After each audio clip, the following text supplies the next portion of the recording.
Dans son essai La fin du tigre, pour lequel il affirmait qu'il aurait donné tous ses autres livres, René Barjavel exprime de façon émouvante et désespérée sa quête du sens de la vie. Il renvoie dos à dos religieux et matérialiste et cherche inlassablement le pourquoi de l'univers. Et voilà qu'arrive un chapitre décrivant l'oreille humaine. Barjavel s'émerveille de l'incroyable sophistication de cet organe. Le son, au terme d'une dizaine d'étapes mobilisant un agencement d'os microscopiques, de membranes, de liquides et de nerfs, parvient au cerveau, grâce à la spécialisation des quelques 30 000 cils vibratiles cachés dans le fameux colimaçon.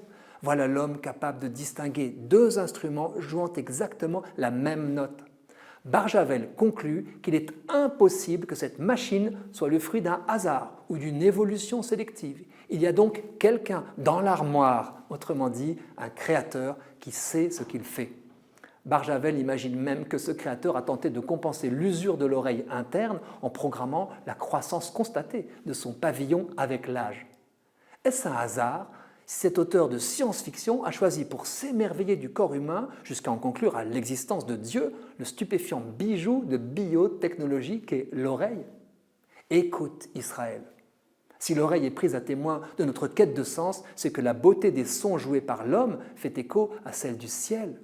Alors, action, prêtons l'oreille à une musique divine pour explorer notre sacralité.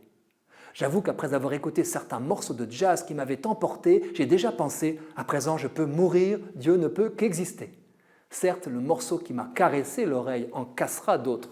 Apprécier une musique, c'est une question de culture, parfois de circonstances, mais aussi d'accoutumance, d'apprentissage et d'initiation. Or, justement, j'ai fait une découverte marquante à propos d'une musique dont j'ignorais l'existence. Et cette fois, elle est vraiment sacrée. C'était à Paray-le-Monial. Un musicologue nous faisait découvrir un immense compositeur de musique baroque, Heinrich Bieber. Précisément la première de ces 15 sonates du rosaire qui racontent l'Annonciation. Je dis raconte car, nous a-t-on expliqué, c'est une musique narrative selon les canons de cette fin du XVIIe siècle.